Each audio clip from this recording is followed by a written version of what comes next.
Terima kasih Anda masih menyaksikan Kompas Petang, Saudara. Menteri Kesehatan Budi Gunadi Sadikin menegaskan status kepesertaan BPJS Kesehatan penerima bantuan iuran dengan kondisi kronis akan secara otomatis diaktifkan kembali selama 3 bulan. Dalam kunjungan kerja di Kota Semarang, Jawa Tengah, Selasa siang, Saudara, Menkes mengatakan status peserta bantuan iuran BPJS Kesehatan akan diaktifkan ulang secara otomatis untuk masyarakat yang menderita sejumlah penyakit kronis. Pelayanan kesehatan juga tetap terlayani dan rumah sakit dilarang menolak pasien dengan kondisi kronis. Sementara itu, iurannya akan tetap ditanggung pemerintah. Pengaktifan kembali kepesertaan BPJS PBI untuk pasien kondisi kronis akan berlangsung selama 3 bulan ke depan. Setelah itu, Kementerian Sosial, BPJS, dan juga Pemda akan melakukan verifikasi apakah peserta tersebut benar-benar adalah target BPJS PBI atau bukan.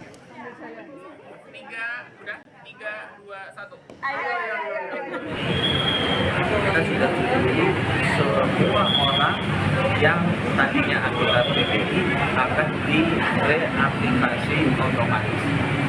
Jadi kalau dia punya penyakit-penyakit katastrofik, kemudian kemarin PBI-nya keluar tidak aktif, itu akan otomatis direaktivasi. Jadi nggak usah datang ke Puskesmas, nggak usah datang ke Kementerian Sosial, otomatis akan langsung direaktivasi.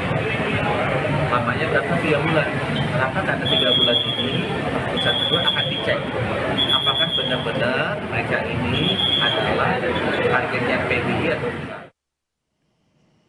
Sebanyak 270.000 peserta penerima bantuan iuran BPJS Kesehatan di Jakarta terdampak dari kebijakan pemerintah pusat atas pemuktahiran data kepesertaan yang berlaku pada 1 Februari 2026. Meski terjadi penyesuaian, Gubernur DKI Jakarta Pramono Anung menjamin akses layanan kesehatan bagi seluruh warga yang terdampak.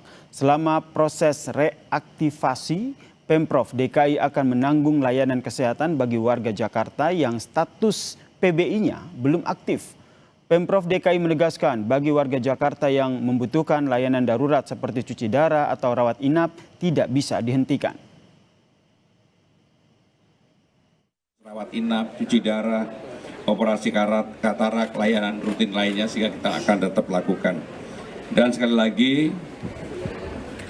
kami menunggu mutakhir datanya dari Kemenko PMK, Kementerian Sosial, tetapi yang jelas Jakarta dalam hal ini tetap memberikan pelayanan yang tidak berkurang bagi masyarakat yang harus diaktifasi kembali.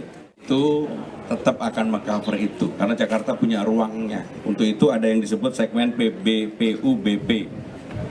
Pemda, peserta bukan penerima upah dan bukan pekerja yang didaftarkan oleh pemerintah daerah. Jadi tetap akan di-cover di sana.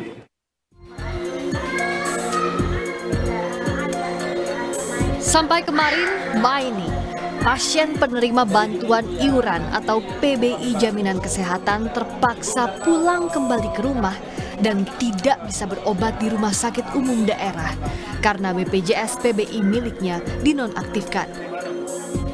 Maini mengaku tidak tahu jika BPJS PBI sudah dinonaktifkan sehingga tidak lagi bisa menerima jaminan kesehatan. Maini pun harus menunggu waktu agar BPJS PBI miliknya bisa diaktifkan kembali. Sekarang mau berobat, sebulan sekali berobatnya nggak aktif, Pak. Rumah kebanjiran nih, Pak. Jadi tadi kaget nggak dengan di lokasinya itu? Nggak aktif deh tadi tuh, iya pasti. Iya, bulan depan masih aktif bulan depan. Ya mau diaktifkan, Pak. Iya.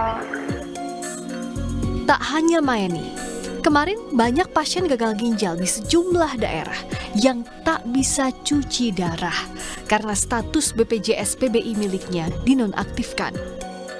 Di tengah gaduh BPJS PBI dinonaktifkan, DPR memanggil Menteri Sosial, Menteri Keuangan, dan Menteri Kesehatan untuk mengklarifikasi data ini. Dalam rapat dengar pendapat di DPR, Mensos Saifullah Yusuf mengakui 45% penyaluran bansos dan subsidi tidak tepat sasaran. Mensos menyebut saat ini tercatat ada 15 juta warga sebagai penerima BPJS PBI dan ada 54 juta warga membutuhkan justru tidak terdaftar sebagai peserta BPJS PBI. Bansos maupun subsidi sosial itu tidak tepat sasaran. Data Dewan Ekonomi Nasional menunjukkan misalnya program PKH dan bantuan sembako yang melalui Kementerian Sosial itu ditengarai 45% tidak tepat sasaran. Sementara Menteri Keuangan Purbaya Yudi Sadewa membantah pemerintah tidak punya uang untuk membiayai kebutuhan jaminan kesehatan.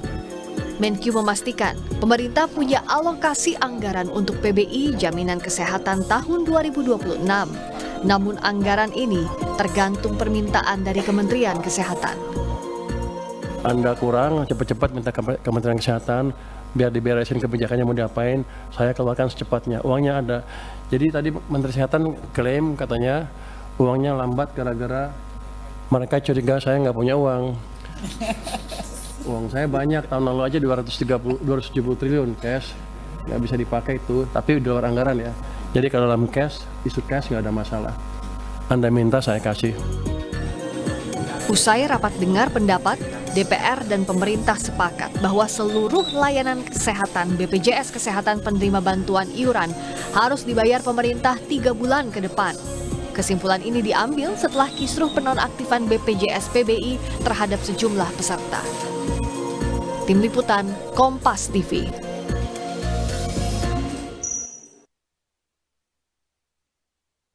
Saudara, setelah kisruh penonaktifan kepesertaan BPJS PBI hingga membuat layanan kesehatan untuk pasien kronis, cuci darah, untuk pasien gagal ginjal, pemerintah dan DPR akhirnya sepakat jika iuran untuk BPJS PBI akan dibayarkan pemerintah selama 3 bulan ke depan. Pertanyaannya, apakah ini cukup?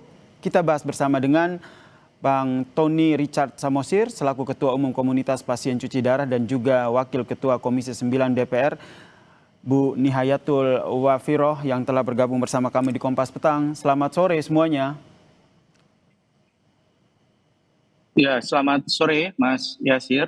Saya ke Bang Tony dulu. Bang Tony, ini kan akhirnya kemarin pemerintah sepakat begitu diaktifkan otomatis untuk pasien kronis seperti gagal ginjal. Kemudian pertanyaannya kondisi di lapangan sampai saat ini bagaimana, terutama untuk pasien-pasien gagal ginjal? Apakah sudah mudah mengakses untuk cuci darah? Iya, sampai dengan siang tadi kami baru menerima 1 orang pasien yang tidak bisa melakukan tindakan cuci darah. Sudah 1 minggu dia tidak cuci darah, ke rumah sakit juga paginya ditolak oleh rumah sakit. Tetapi kami sudah melakukan eskalasi kepada Kementerian Kesehatan. Ya, alhamdulillah bisa ditangani dengan segera. Tapi sayangnya kan sudah seminggu itu tidak cuci darah pasiennya juga, begitu. Oke, berarti memang kesepakatan dari DPR dan pemerintah ini langsung terrealisasi di lapangan begitu ya. Tapi pertanyaannya ini kan diaktifkan hanya selama 3 bulan begitu untuk verifikasi gitu. Menurut Anda ini sudah akan efektif? Iya, begini, sebenarnya pemerintah harus melakukan verifikasi ulang terhadap terutama yang terdampak pada kebijakan dan cuci darah. Saat ini kan kami menilai bahwa ya harapan kami kan jangan ada lagi ya pasien kronis yang kehilangan akses karena administrasi begitu ya. Kita tahu bahwa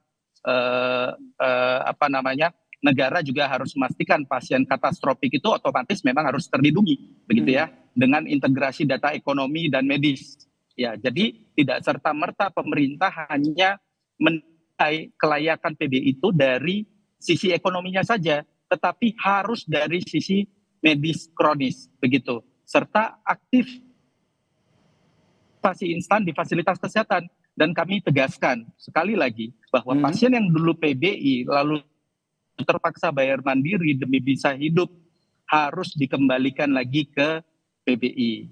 Negara nggak boleh membiarkan penyelamatan nyawa sendiri lalu ditinggalkan. ini yang menjadi persoalan. Apakah nanti yang 3 bulan yang dibayar tadi ya di atas kertas sih baik-baik saja, tapi jangan sampai kemudian kita ribut lagi nih, ya. Butuh kepastian juga, kepastian hukum bahwa ini pasien kan was-was ya, mengalami ketakutan ini. Ini benar nggak pemerintah niat membantu nih masyarakat miskin ini? Oke. Jangan sampai tidak ada kepastian juga sehingga layanan sehingga kemudian tidak terlayani lagi, demikian. Ini yang jadi kekhawatiran. Saya ke Bu Wafiroh begitu. Ini kemarin kan akhirnya sepakat begitu akan ada diaktifkan kembali sementara selama 3 bulan. Pertanyaannya kenapa 3 bulan? Apakah ini mengacu pada perbaruan data tunggal sosial ekonomi nasional yang memang butuh waktu selama itu sehingga pengaktifan sementaranya ini 3 bulan?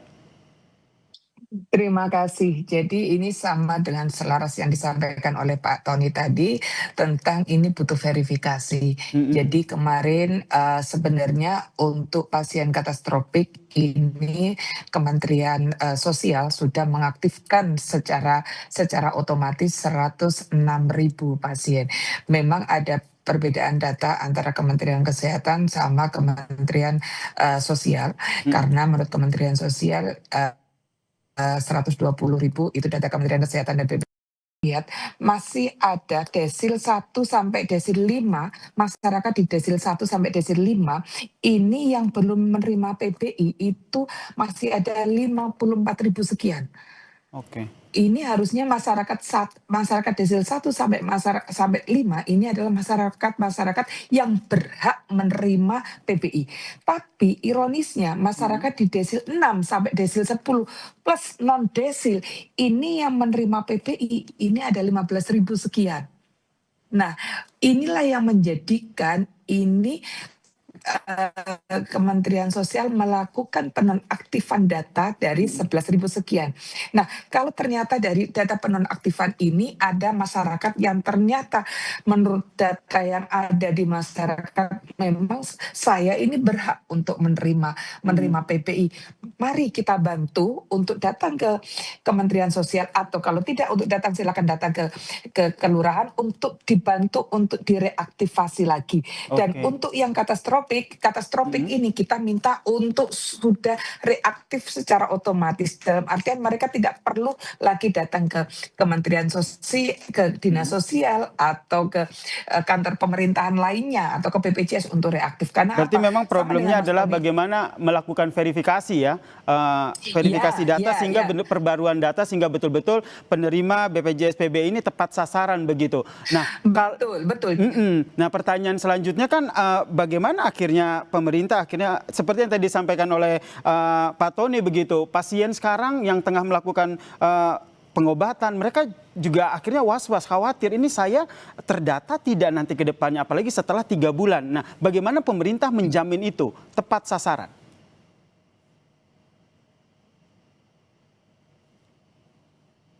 Bu Wafiroh? Baik, saya ke Pak Tony. Pak Tony, dengan adanya perbaruan data yang tengah dilakukan selama 3 bulan ini, apa yang menjadi kekhawatiran dari Anda dan juga mungkin banyak sekali pasien bahwa jangan sampai dengan adanya perbaruan data ini mereka tidak masuk dalam peserta BPJS PBI ini? Iya, Sebenarnya pasien saat ini itu was-was, apalagi terutama miskin ya. Tidak ada kepastian hukum ya bagi negara ini untuk melindungi masyarakat miskinnya begitu ya, diputus tanpa pemberitahuan itu kan sangat tidak manusiawi. Saat mereka pergi berobat begitu ya, membutuhkan pelayanan life saving sifatnya ya, tiba-tiba nonaktifkan itu sangat tragis lah begitu ya kalau saya boleh katakan. Nah, saya mau bilang begini ya, sangat tidak adil penentuan desil itu ya ditentukan dari nilai ekonomi saja diukur, indikatornya ekonomi saja. Tetapi harus dengan medis kronis begitu. Saya mau tanya dulu kepada pemerintah, memang ada pasien cuci darah yang bisa kaya lagi? Itu dilakukan seumur hidup loh, terus menerus loh, berbiaya mahal. Justru mereka ini kan rentan miskin. 2019 kami pernah RDP dengan DPR Komisi 9. Komisi 9 itu pernah menjanjikan bahwa bagi pasien cuci darah ya akan dibuat ke PBI begitu. diintegrasikan ke PBI. Kenapa diintegrasi PBI? Karena memang nggak bisa kaya lagi, mereka tuh rentan miskin. Oke, Nggak mereka adil masuk ya. dalam Kalau rentan miskin Anda begitu gaji ya, 2 dalam juta, kategori medis saya kronis gaji ini 2 ya. juta. Saya Oh ke iya. Bu Nini. Bu Iya Nini, dong, biaya hidupnya kan justru besar. oke, harapannya indikator dalam penerima BPJS PBI ini tidak hanya berdasarkan kemiskinan saja, tapi ada tadi medis kronis yang juga Iya. perlu dipertimbangkan. Ini juga masuk dalam Bukan hanya kriterianya, motor saja. Bu Wafiro? Iya, terima kasih. Mohon maaf tadi saya sedang di luar kota jadi agak terputus. Jadi saya sepakat dengan Mas Tony. Kemarin juga kita mendapatkan diskusi seperti itu. Jadi seluruh masyarakat yang ada menderita penyakit katastropik ini otomatis semuanya masuk PBI. Ada Oke. diskusi itu dan sedang kita perjuangkan seperti itu. Jadi saya sepakat bahwa yang namanya desil ini bukan persoalan dari tingkat ekonomi fisik sosial ekonomi saja, tapi soal medis kronis, dan ini sedang kita perjuangkan itu karena memang tidak mudah untuk tidak mudah untuk masyarakat ini untuk dengan biaya cukup tinggi untuk cuci darah, apalagi thalassemia ini juga mahal sekali thalassemia ini. Nah, jadi memang sedang kita usahakan bagaimana masyarakat yang jumlahnya sekarang itu sekitar 106.000 masyarakat yang penderita katastropik. Bahkan kalau yang kita diskusikan di Komisi 9 kemarin tanggal 15 Juli tahun 2025 ini dengan kementerian terkait, bukan hanya masyarakat dengan katastropik tapi juga masyarakat rentan, disabilitas, orang tua, ibu melahirkan dan anak-anak. Berarti memang Ini indikatornya juga tidak hanya sosial ekonomi ya, Bu Wafiro? Betul, jangan sampai Betul. Nah, ini yang harus kita dudukan bersama, bahwa indikatornya itu bermacam-macam, tidak hanya sosial ekonomi tapi juga salah satunya adalah medis kronis yang seperti yang tadi disampaikan Pak Tony, kekhawatirannya itu. Kita nantikan bersama ya, nanti setelah 3 bulan ini pemutahiran datanya seperti apa, dan harapan kita bersama BPJS PBI ini tepat sasaran. Terima kasih Pak Tony, terima kasih Bu Wafiro telah berbagi informasinya di Kompas Petang. Salam sehat. Terima kasih Pak Tony, terima kasih. Usai jeda di Kompas Petang, saudara, kami hadirkan informasi aksi perampokan bersenjata terjadi di jalan tol utama di Italia Selatan kemarin, saudara. Serangan menimbulkan kepanikan lantaran pelaku menghadang kendaraan yang tengah melintas.